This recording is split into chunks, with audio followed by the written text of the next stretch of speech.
It is an insane blessing to be able to start playing some underground poker in the streets of New York City.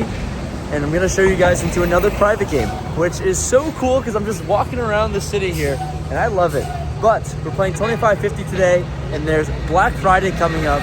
So if you want to take advantage of an insane offer, 25% off on all tournament buy-ins on gold, use my name at sign up and you can play in the best action in No Limit Hold'em, PLO, all from the comfort of your own home in Canada and the USA. Check the link down in the description below. Black Friday sale, 25% off of tournament buy-ins is insane. But we're gonna hop into a fun 25.50 game and I get the privilege to show you guys the action here in the underground scene of the greatest city on earth. We walk in and immediately get settled into the 25.50 game. I've got $20,000 in front of me, and the first hand we've got Queen 10 offsuit in the cutoff. There's a $100 button straddle this time, and the hijack raises to $250. I call to see a flop, and the button calls as well. So we're gonna go three ways to a flop of Queen 7-8, 2 hearts. We've got top pair and a dream. I decided to check it though, and action goes to the button, who bets $500.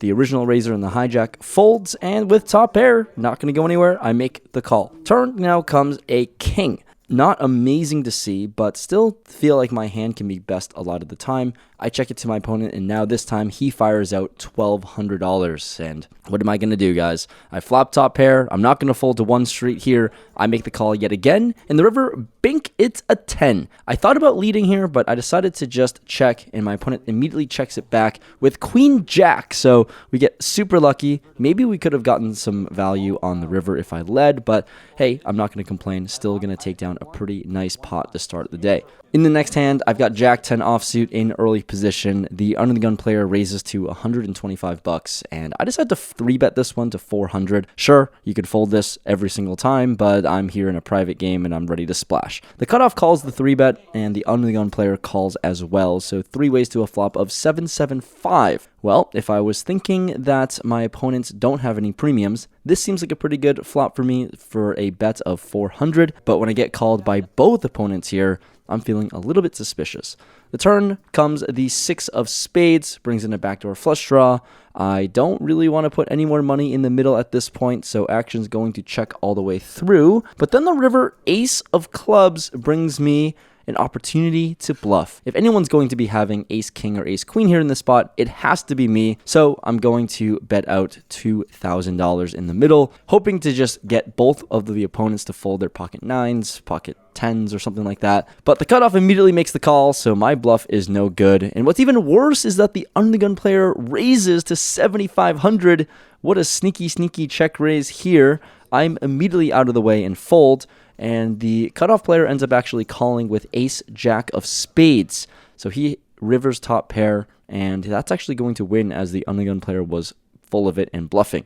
But at least I didn't make the worst bluff this hand, and I lose a little bit more on this river card. But I pick up ace jack myself in the next spot in the big blind. The $100 straddle is on.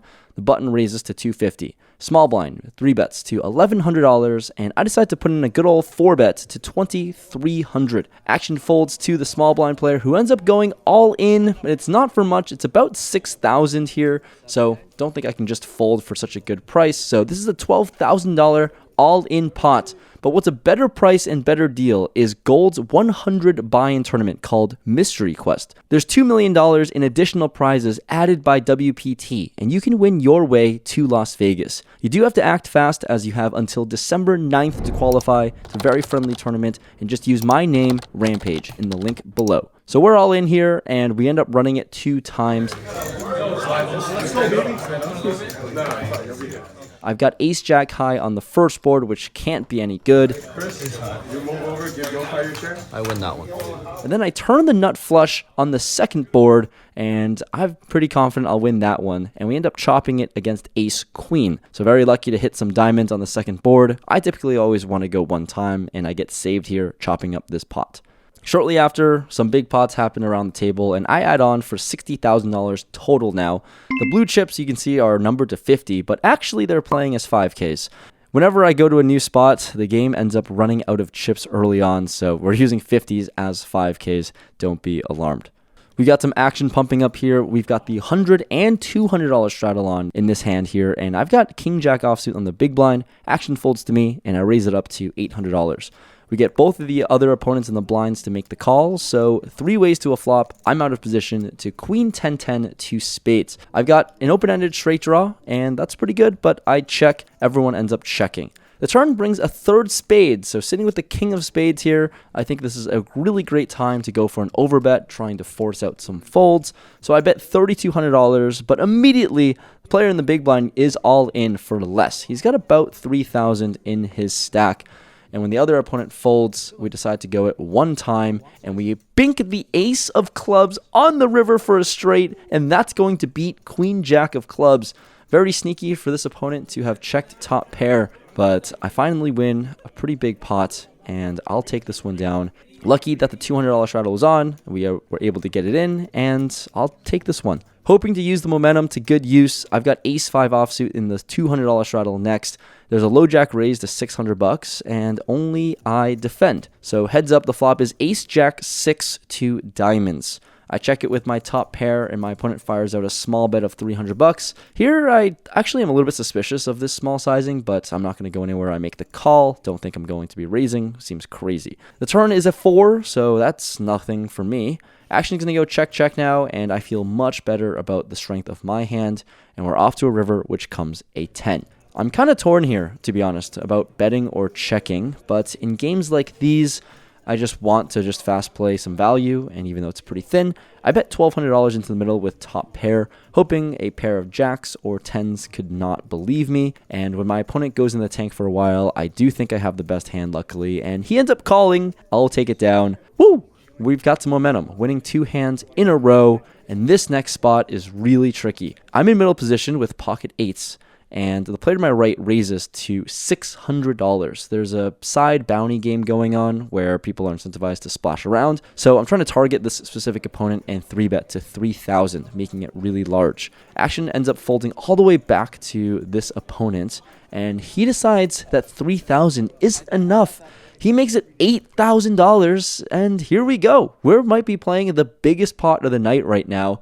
I've got pocket 8s. I'm never folding because of the dynamics at play, so I think he might be able to do this a little bit light too. So I make the call for $5,000 more, so $16K in the middle, and the flop is Queen Jack high. Oh man, if there was ever a time to hit an 8, this one would have been the time, because my opponent is also playing about $20,000 back as well. But when my opponent fires out 4,000, I'm going to immediately throw this into the muck.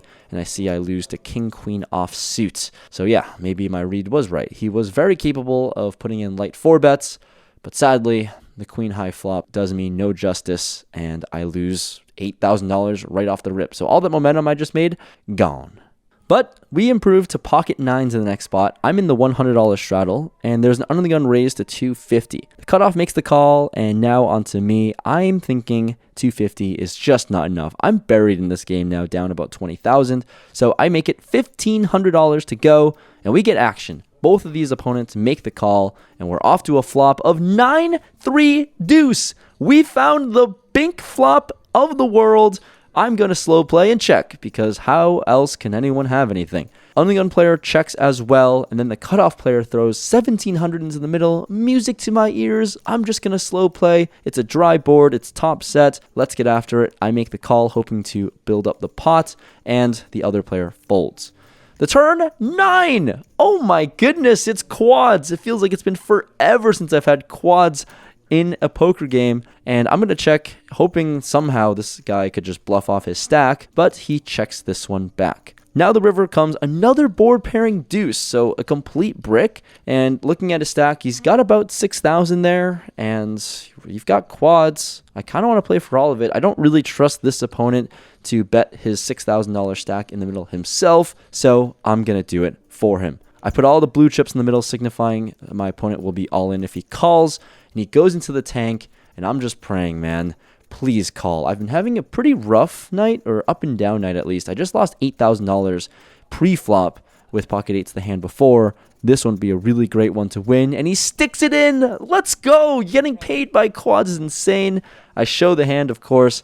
My opponent gets stacked. We ship all the chips my way, and we win. I'm still down, to be fair, guys. But it's still nice to win this one. Stacking an opponent with quads is not something you see every single day. For the last significant hand of the night, I've got Queen 8 of clubs in the small blind. The $100 straddle is on, and we get a low jack raised to 300. The hijack makes the call, and I'm feeling a little confident and loose after that quads hand. I 3-bet to $1,500. What's unfortunate is that we don't have many folders at this table. We've got the straddler, the low jack, the hijack, all of them call. So it's 4 ways to a flop this time, and we actually flopped something pretty cool. It's 10-9-7.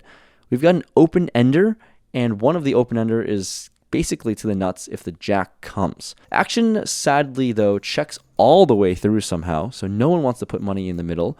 Then the turn 8 of hearts is going to seal the deal for me in this hand. I've only got a pair. This was not the card I wanted to see, not the pair I wanted to hit for sure, and action ends up checking all the way to the hijack opponent, who I just stacked. He goes all in for a $6,000 stack, and everyone ends up folding, so nothing too significant to end the night, but shout out to that pocket nines hand. Hitting quads is always a highlight, and that's how I'll end my session here today. All right, on my walk back to the hotel, I think it's so cool. These streets are so freaking empty. It's currently 3 in the morning, and I booked a loss, of course, in the game for 60,000, out of the game for 50,700. Just didn't really win that many big pots. The game played a little bit small, which is no problem, but didn't have many hands outside of quads, and at least I got paid, so that hand saved me. I got really out of a deep hole. Shout out to Quad Nines. Thank you for tuning in. More private game, underground New York City videos incoming. See ya.